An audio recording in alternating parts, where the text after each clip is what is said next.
Welcome to episode 4 of my narrative inquiry. What does it mean to be Acadian with Vincent-Luc Brouillard from New Brunswick? Welcome to this interview, this narrative inquiry on what does it mean to be Acadian? Um, and today's guest, could you please introduce yourself? Everyone. So my name is Vincent-Luc Brouillard. I consider myself an Acadian, born in British Columbia, but raised in Paquetville, New Brunswick, so in the heart of the Acadian Peninsula. Both of my parents consider themselves Acadian. My mom was born and raised not too far from here, in Saint-Isidore-les-Rôdes, and my dad was born in Montreal but grew up in rural Ontario. But his mother is an Acadian from Paquetville slash Saint-Anne-du-Bocage near Caraquet. And yeah, super happy to be here to kind of like to get this opportunity to kind of like share like what it means to be Acadian, for myself and the things that I've, in my upbringing and in my, research and stuff like that that I've done in my own personal life. So happy to be here. Excellent. So would you like to tell us a little bit about like what do you do for work? A little bit about your background. So my background, I went to university at the University of Moncton. I studied in business administration and a concentration in management. And in my day-to-day life today, I'm a consultant. So I do things around like workshops on like how to start a business. How do you go about that? I do a lot of things around social innovation. I've done work with municipalities, a bunch of different stuff. So I'm always kind of like there to help people with, um, sticky situations or things that they have like a hard time navigating with it. It could be either with community or with business. So that's kind of like where I kind of come in to, bring people together, facilitate conversations, find solution, and to implement plans and kind of put them into move them forward. Yeah. Okay, and that's really interesting. So I'm assuming this is a like a remote position? Yeah, so I work from home. I work all over the province. I've worked in other provinces, and I do work a lot with organizations that help or who are located in areas where there's minority francophones. So I've had work in PI, a little bit in Nova Scotia. So but mainly I'm in New Brunswick in the work that I do, and uh, I'm I'm I'm pretty much told often that I'm like one of the only bilingual folks who has this type of like skill set. There's not many of us, so that's always nice that I have that niche and I can bring that into francophone communities because it's something that's really important to me to bring that skill set and that knowledge. Yeah.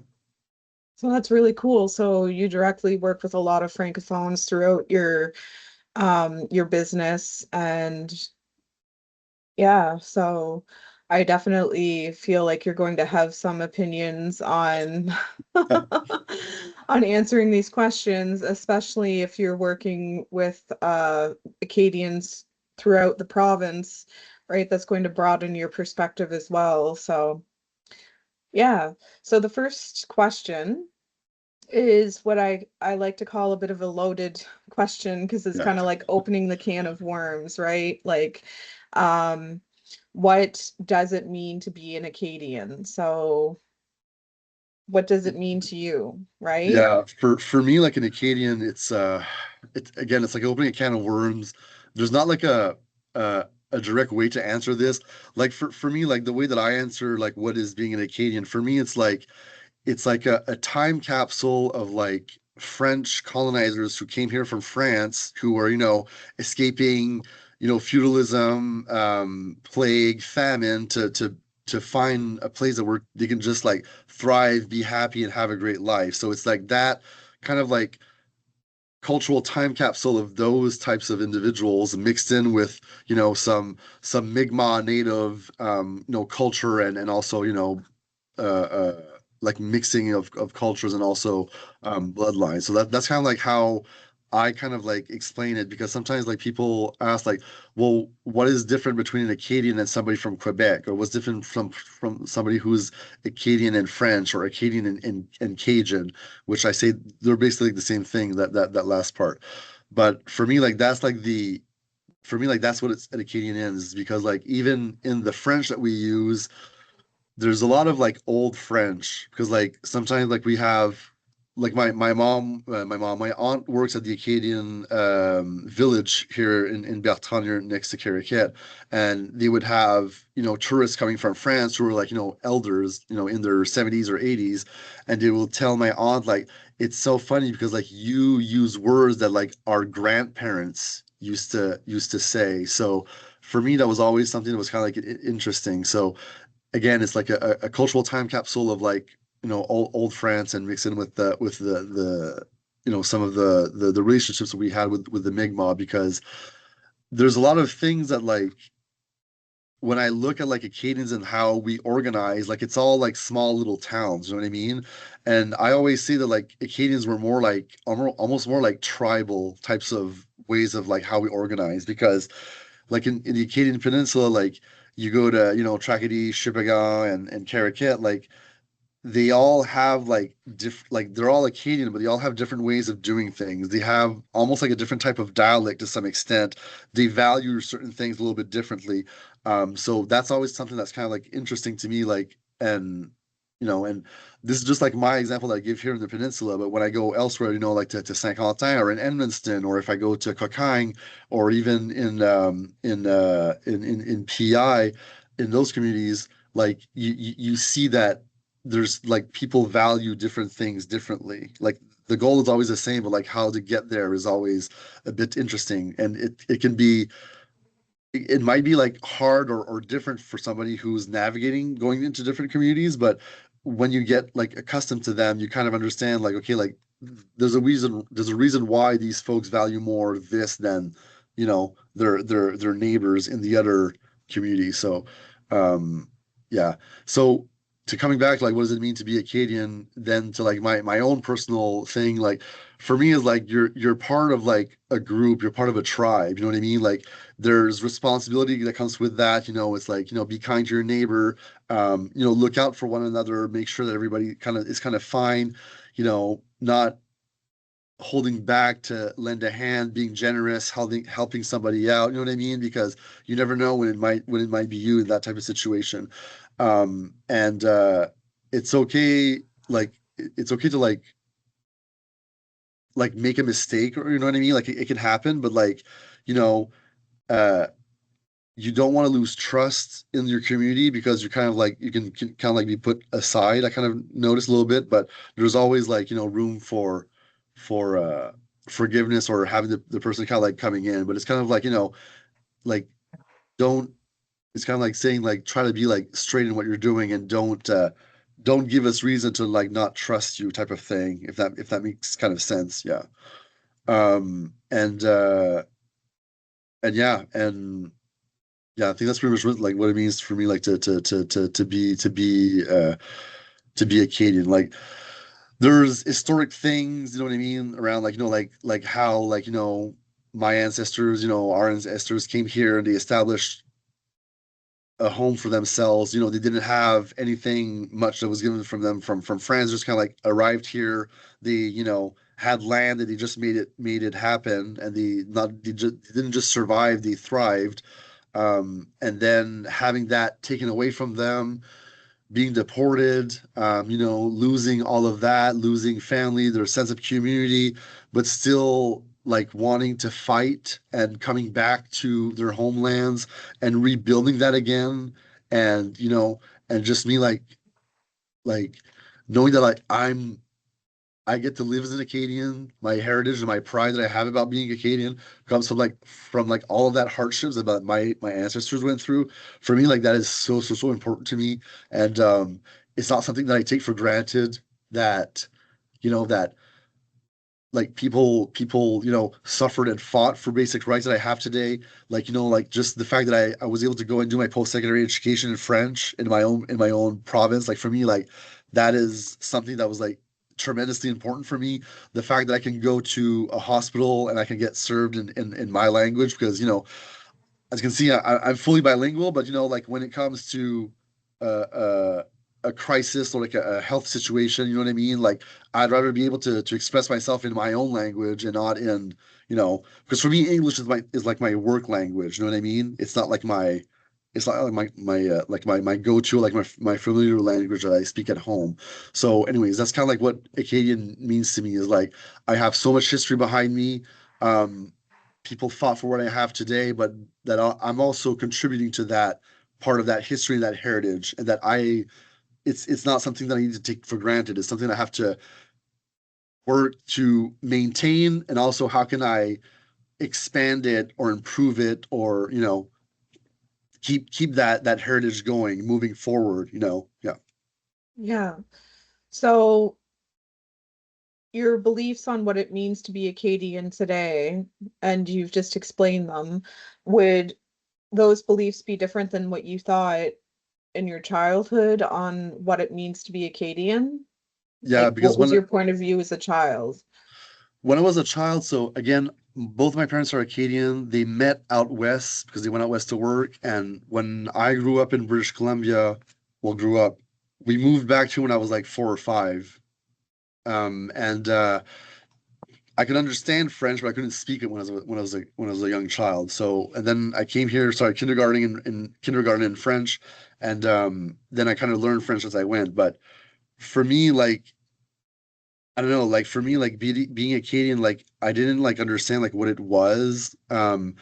My parents didn't like they knew they were Acadian, but there wasn't like a lot of like I don't want to say like there wasn't any pride, but like there wasn't like any like history or values kind of like transmitted to me. I don't know. It was kind of interesting.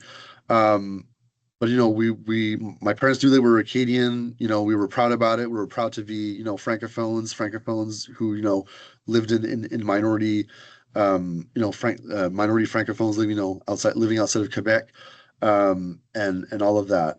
But when I was a kid, like so when I moved from BC to New Brunswick, like the difference in like economics for me was like mind blowing. Like I could see that like because we moved back here in 1995, and like from living out west to coming here, like you would see like that disparity in wealth. Like it was really common to me, and for me that kind of like hit me as like like a bit of like injustice, because we went elsewhere in the province and you didn't see that disparity as much. So I thought it was kind of weird. Um, but yeah, so basically like as a child, I always thought of like I understood like being Acadian was like like it it wasn't a bad thing. It's just like you were starting off like on the wrong foot, if that makes sense. Like you know what I mean? You're starting off with like a step behind. That was in the 90s. Now is in my opinion that's completely different, but that's kind of like how I saw it like as a child. And as a kid, one last thing, like I did all of my when I was like in elementary school, like for me, like I was going to learn French because that's where we were. But like later on in my life, I was like, I'll go and work and move somewhere and work in English, and I'm not gonna, bother to stay here. That's kind of like how I was thinking when I was a young child. Yeah. Okay, so when did the shift happen um in your life that you decided that you wanted to pursue your secondary education in French, and that you like identified more with your Acadian roots? Like, when did that happen? That probably happened in high school because, so again, I grew up in Paquetville. It's more like a rural, woodsy town in the Central Peninsula, and I went to high school in Caraquet, which is very, it Caraquet likes to call themselves like the capital of La Capitale l'Acadie, the capital of Acadia. So Yeah, like there's a lot of like rich, um, you know, cultural pride about being Acadian. And like my high school was named after an 18-year-old, teenager young man who was shot and killed by a militia around like educational rights and stuff like that happened like in 1875, if I remember correctly. So so being in a high school where like somebody literally died for like Acadian francophone educational rights, like you know what I mean, like that really resonates with you, and that you don't take that for granted. So yeah. and yeah. and and then some of my teachers, we had history classes.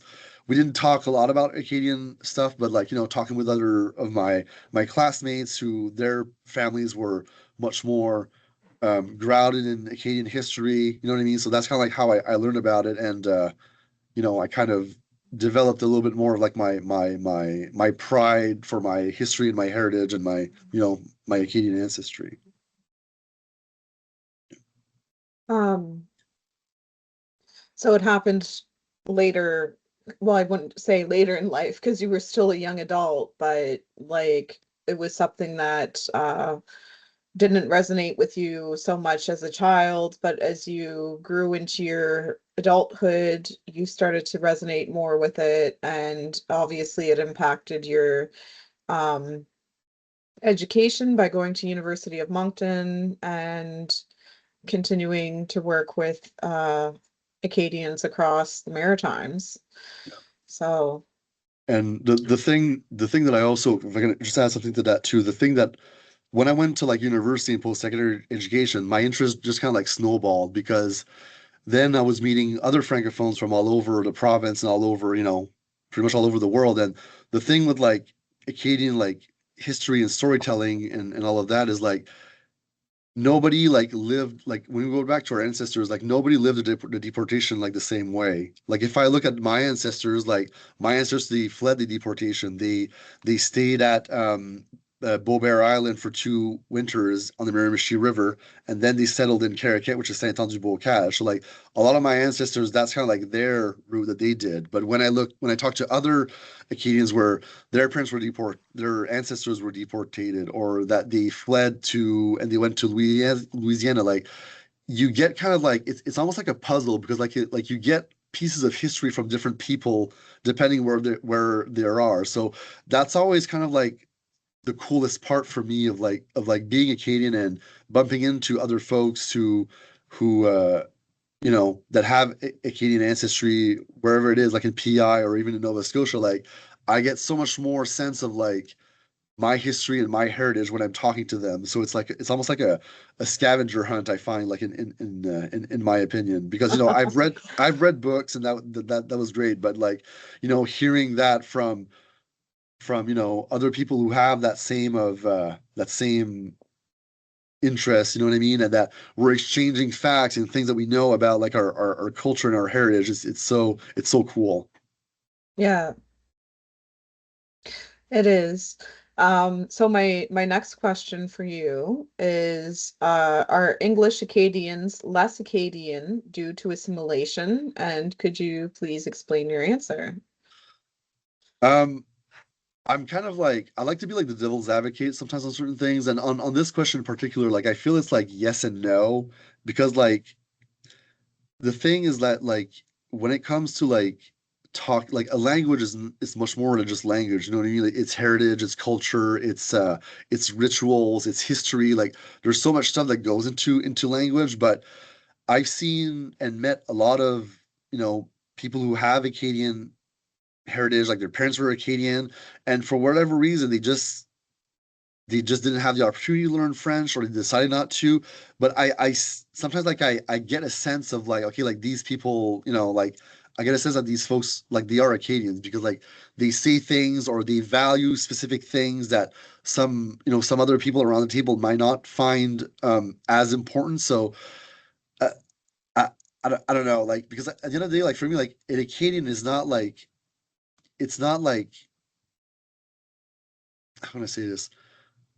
For me, like an Acadian is not like if you have Acadian ancestry, it's not about if you speak the language. It's kind of like for me is like, do you want to contribute to this with us? Like, do you want to help us? And it's not just like building something around like Acadian society. It's like, how can we like, just like build a better world for everyone and just like equal opportunity and all of that. So yeah. And another thing to that too, like sometimes like when I talk to folks who have like I think they have Acadian ancestry, but it turns out they have Irish ancestry.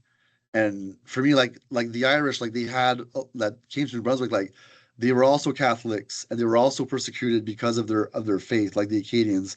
And I see a lot of like things that are similar with folks that I've met during my lifetime who have, who grew up in Irish families and had those types of values and things like that. So that's another thing too. I'm not saying that Irish folks are Acadians, but it's just like I don't know. It's a it's a it's like a gray zone I find like what is an Acadian, and to that point as well, like I have friends who they're from Morocco, they're from all over the world, and they settled here and they have families here, and none of like their children, like none of their children have Acadian ancestry, but like I'm telling them like no, like you guys are Acadian, like you know what I mean, like you're part of this social fiber with us, you know what I mean, like, and you're contributing, you're participating to stuff with us. And I don't know, like for me, I always kind of like give them like the Acadian card that they're allowed to call themselves Acadian. That's kind of like how I feel. Well, they're integrating into the society, the economy, the culture. They're assimilating essentially into the Acadian lifestyle. Yeah, absolutely. And you know what I mean? Like, and they love Acadian music. They love, like they're participating in kitchen parties, and you know what I mean? Like, for me, it's like who sometimes it's like let's stop worrying about what makes us different, because sometimes like we have more things in common than things that make us different, right? And sometimes I feel like let's just focus on that instead of focusing on the little details, right? Okay. So you feel like as long as someone is Acadian in spirit, then they can be considered an Acadian. They don't necessarily have to have that historical connection to the region. Yeah, or ancestry or what have you. And I know sometimes like we talk a lot about like a cultural appropriation and you know what I mean, making out of respect. And like for me, I don't even know if that you can even like consider that, if Acadian, like being a Francophile or an Acadianophile, whatever you want to call it, if that would be some sort of like a cultural appropriation, because like I see people that they don't have any Acadian ancestry who are Anglophones, and like they love like the music, you know what I mean, and they don't have any Acadian ancestry, but I'm like, it's not because like you don't have certain things that you can't participate in and come and join us, right?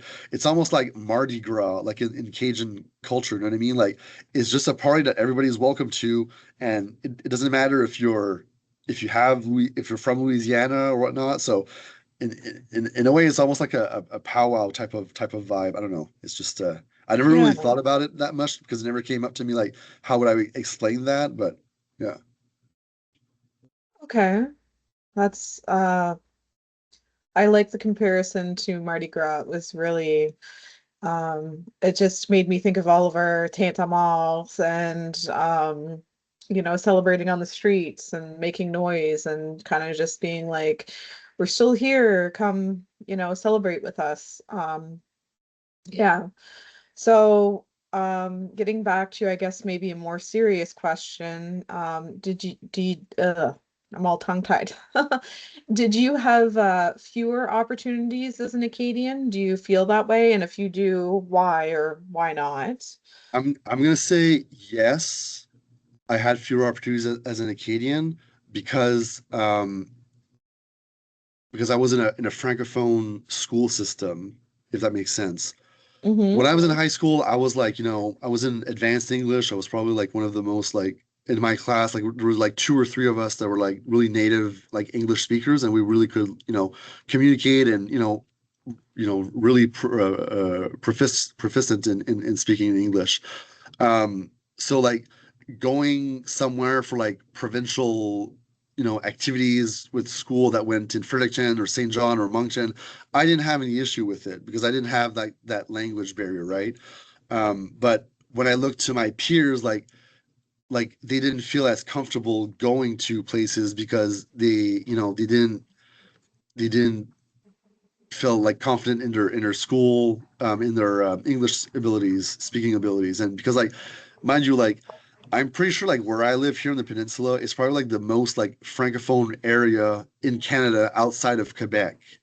Because when you look at like the percentage of people who speak like French at home as their first language, French language, like around this area is like all in the high 90s. Like it's like 95, 98.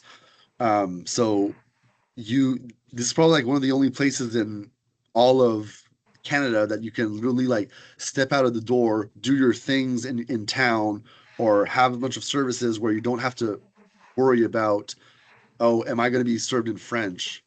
So with that said, um, for my peers, I felt like they didn't have as much opportunities because they couldn't, because of the language thing. But for me, it was never an issue because like I kind of like embrace it. Oh, this is really interesting for me, and I want to go. And who cares if it's just in English? I can figure it out, and I can go about and fully participate, fully understand, and truly fully enjoy it. Which, on the other hand, I kind of felt like not ashamed, but like I knew that like I kind of felt like a sense of responsibility that like if I was going to those things and participate to those things, when I came back, I had to try and like share those things that I got to experience and share that with my my peers, my community, or what have you, because I was trying to be like that bridge because like there's so many things that those folks could have learned, opportunities, development, making connections that they couldn't have. Well, at least I could be able to kind of like bring back, what I've learned or what I saw, and you know, kind of share that knowledge if you want. Yeah. Um, I think that's really important to be able to have that cultural bridge and almost be like an ambassador and sharing information. Um, so kind of related to the last question, but more specific on language, did you have fewer opportunities due to language barriers? And to that, I'll say yes, but it's not about me being able to speak in English. It's about my French. Because as soon as I step out of like New Brunswick, even if I'm talking to like francophones in PEI or francophones in Nova Scotia, that's a bit different. I'll do it the other way around. So if I go to Quebec or if I'm speaking to somebody who's like from France, like, they have like, proper French, and when I speak very like, more like a familiar French from back home, I always feel that like people are like, judging or like kind of like making fun, like because like they like her accent and how charming it is and how, just like fun or more joyful it is, I guess. But it's always seen as like I always feel sometimes I feel that like somebody's like judging me or like they're questioning like my almost like my intelligence because based on how I speak. And Hmm. I but when I go to PI in Nova Scotia, I get it the other way around. I feel like the people, the locals in PI in Nova Scotia, when I'm talking to them in French, I feel like they're feeling like I'm going to be judging them on the way they speak or they talk, and because they're being careful on like what words they're using or how they're going to pronounce. And I always tell them like, listen, man, like just speak to me like you're at home, okay? And if I don't understand something, I'm gonna ask a question instead of making fun of you because I don't understand. And sometimes like they say words and I'm like, okay, this means this, right? And then yeah, so we end up understanding each other because this is another like tangent. Like I there's a book called the Acadian Dictionary, which is like Acadian Mhm. French to regular French. And I've looked at that so many times, and it's so interesting. Like, okay, I've heard this word before, or I remember as a kid, my parents used to say that word, but language changes, right? So, um, yeah. So when it comes to like language barriers, I find it's mostly like when it comes to like when I interact with other francophones outside of my own region. Yeah. Well, we definitely have different dialects depending on where we are in the Maritimes, and even within New Brunswick itself, there's many different dialects. Just on the Acadian Peninsula alone, I think. Yeah. The Yeah, way people pronounce because things changes from community to community, and sometimes it's intimidating when you're visiting another Francophone community because um sometimes they sound more French right. than other communities, and definitely the language between the Acadian Peninsula and say Moncton would be very different. So Yeah. um No, absolutely. And even and it's even a barrier for me like in my community here because my dad is Franco-Ontarian, so my my French might be a little bit more, refined or typical from like what you usually hear outside of New Brunswick. So that's also kind of like created like a barrier for me, like in my community, because sometimes like I speak in a certain way and they're like, oh, you're from Quebec, or you know what I mean? Like I'm not, I'm not like, I'm almost like, I feel like I'm kind of like being pointed fingers, like, oh, this guy is an outsider. You know what I mean? Like he's not part of the tribe. So that always kind of like made me feel kind of like excluded sometimes, depending. So I have to kind of like pay attention to like what I'm saying and how I'm saying it, because if not, it's not a mean thing. I think it's like a defense mechanism for us Acadians sometimes of like who is this person from our tribe or from outside, you know what I mean? So it's yeah. and all of that. And another thing too is like so my last name is Brouillard, which means fog in French, and Hmm. it's not a very typical Acadian last name that you hear around here. So that's another thing that kind of like I always had to like no, like I grew up here in Paquetville. I went to high school in Caracat. Like, I'm from here. Like this is my home. But it's always something that like I always had to like, you know, uh Defend it, yourself. yeah, defend or explain, right? Kind of like to and then if I because I went to Moncton for a few years and I moved back and I started my business here. And then like I had like business friends and like if they didn't vouch for me, there's certain things that I might have not have been like invited or there's certain contracts I might not have had because my my first name and my last name are both very, kind of uncommon. So it kind of looks like I'm from the outside, but because those people kind of like vouched for me, I was able to, build relationships and trust in the community. But even for newcomers who are coming in, like if they don't have somebody that comes in and vouches for them, like they're gonna have a hard time to integrate fully. Yeah. Yeah. Um, I get what you're saying about feeling like you can't fit in sometimes within your own community because my father was a French teacher and he would correct us constantly when we would speak. So when I would go out and hang out with my friends or just talking to folks at school, I would often use the proper French, and it would be seen as, like, for example, we were talking about going for a walk to the wharf, and I said K instead of wharf, and the folks that I was hanging out with at the time were like, to redeal the wharf. And I'm like, yeah, right? I'm like, but I'm just coming from the point of being corrected all the time and wanting to be like, we're French, we're supposed to speak proper French. That's kind of what I was getting told all the time.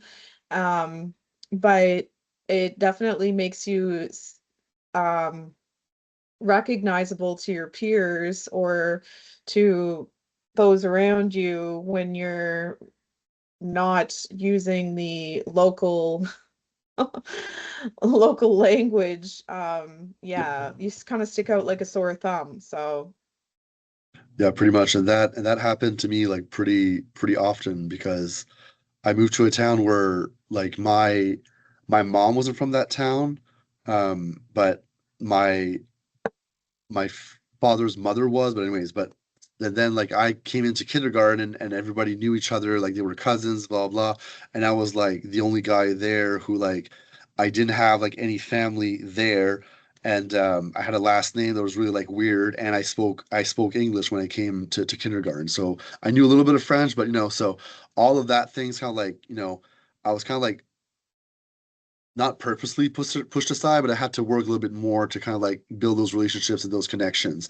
But yeah, but then when, uh, in second, third, fourth grade, when like, Sailor Moon came out and Pokemon and Dragon Ball Z and Yu-Gi-Oh, all of those big franchises that everybody was so like, into, well, all of the media was in English. So I could read English, or I could tell them like what it meant. So that was really that was really cool for me because I was able to share all of these like, cool things happening in pop media and make it more accessible for my other classmates.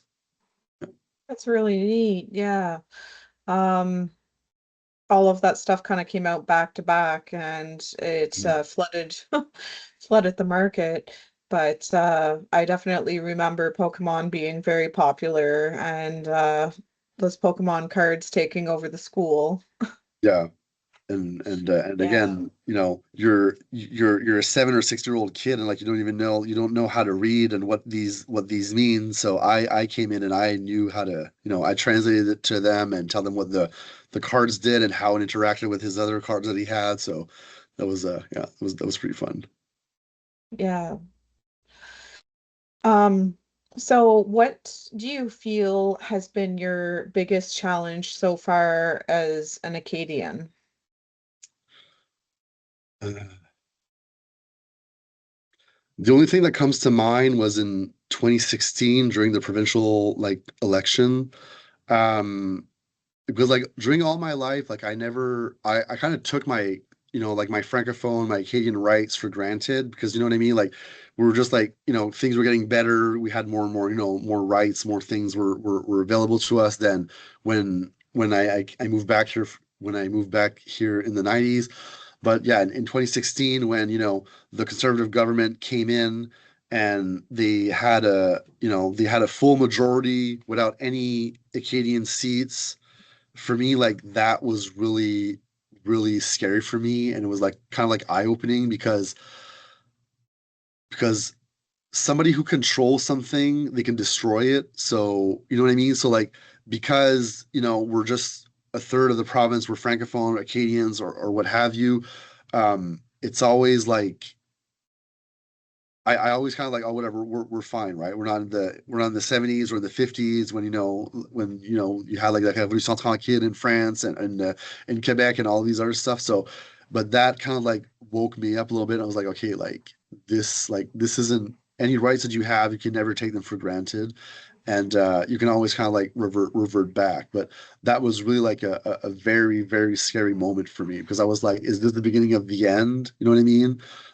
But yeah, this is, 10 years later, things still, nothing was really like taken away from me, in terms of services or rights, but it just kind of like, it really woke me up saying that like, it's, I need to be more involved or talking more about, uh, why this is important if something comes up on the subject, because I, it happened to me like a few times that like, oh well, there were, somebody complaining about a conversation being in French or whatever in a public setting. It happened to me a few times, but like I kind of like brushed it off, or tried to talk to the person in private about, like why, this is important. But yeah, for me it's really like the political and economic landscape right now is like kind of like a bit of the challenge right now. But Hmm. yeah, yeah. Yeah. Um, we do, I mean, we live in a bilingual province, but there's still a lot of issues being a bilingual province for sure. And I feel like we could probably probably talk about the school system for one as an example. Yeah, There's a lot of things that could be improved upon for the whole province, not just for the francophone individuals, yeah, but absolutely. yeah, Because maybe I always tell folks, because like a lot of people tell me like, oh, I never went, like if I have clients or friends in like Fredericton or St. John, they always tell me like, oh, like I never even went to the Acadian Peninsula.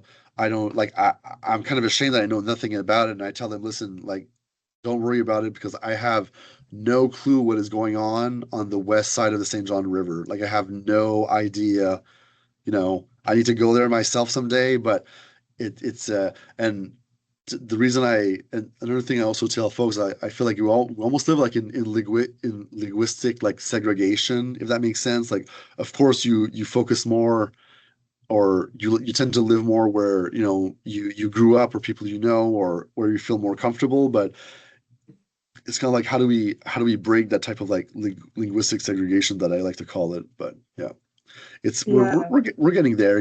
Both sides are curious and are interested in what's happening on the other in the other corner of the province. So yeah, I'm hopeful. yeah. And our province is so beautiful. We should be just traveling around and exploring it anyway. Yeah, exactly. And another challenge I also find is like sometimes like I find that like people forget that like sure, like this land belonged to the Mi'kmaq, the Passamaquoddy, you know what I mean? Like all of the different native communities and tribes that lived in the Maritimes. But I find that like sometimes like people forget that like, Acadians, like we established ourselves here, like we're the first Europeans who settled in the Maritimes first. And like we had a really great relationship with the Mi'kmaq and all of the other native tribes, and even that there were marriages, there's a lot of words that the Mi'kmaq use that are from French, and so when you see those where words are being exchanged to describe things, like it just shows you like how tight the community was.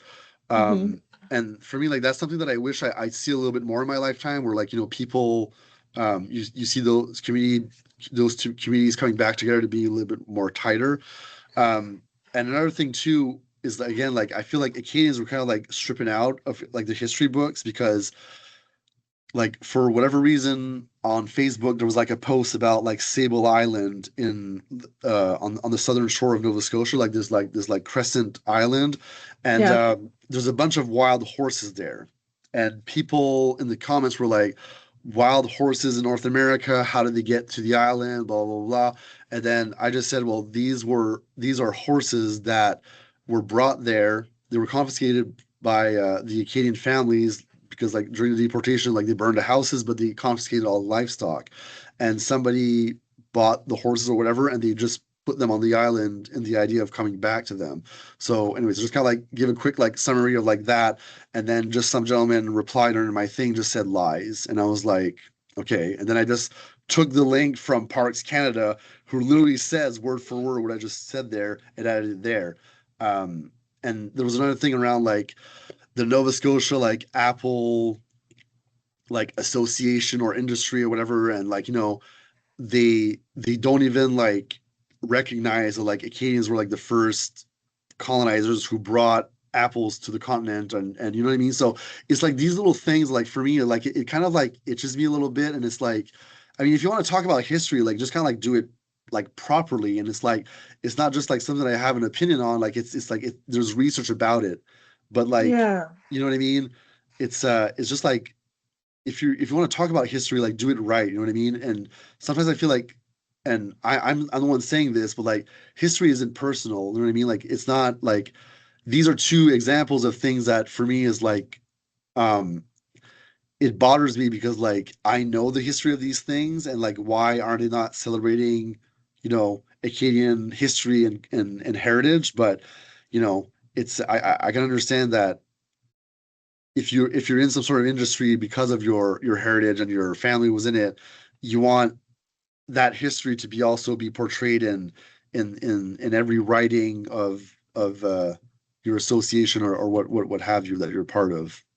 Yeah. Um, I think that's interesting about the Apple Association or community about not recognizing the Apple the contribution that we would have made, because I'm sure we would have had many orchards here. Yeah. So yeah.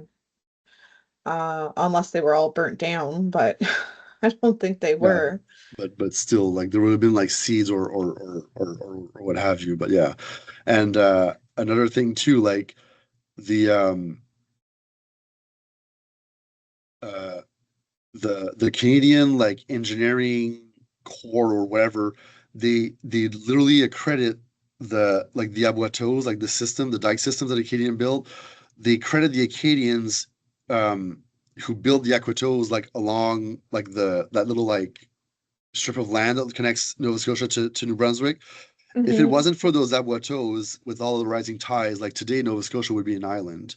And it is recognized by the Canadian engineering whatever association that like if it wasn't for those abuetos that were built, 200-300 years ago, if it wasn't for that, Nova Scotia would be a clean off island today because all of that land is just like swamp. It's a Yeah. salt marshes, right? Yeah.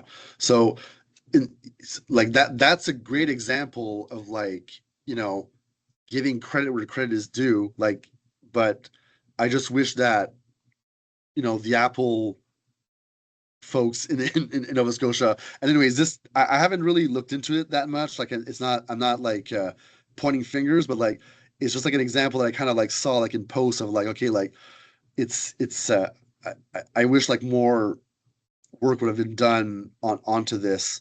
Um, Instead of just like making claims, you know what I mean? Just like doing a bit of research of some kind. Sometimes like it helps everybody. Yeah. Yeah.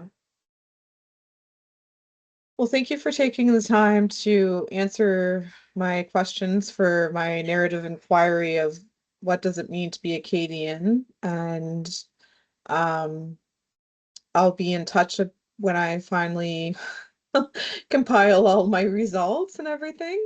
But yeah, thank you for taking the time to meet with me today. I really appreciate it. And I enjoyed hearing about what it means to be Acadian from your point of view. So, well, thank you. It was my pleasure to share. All right. Well, thank you and à la prochaine. Wait, see, à bientôt. Bye. See ya.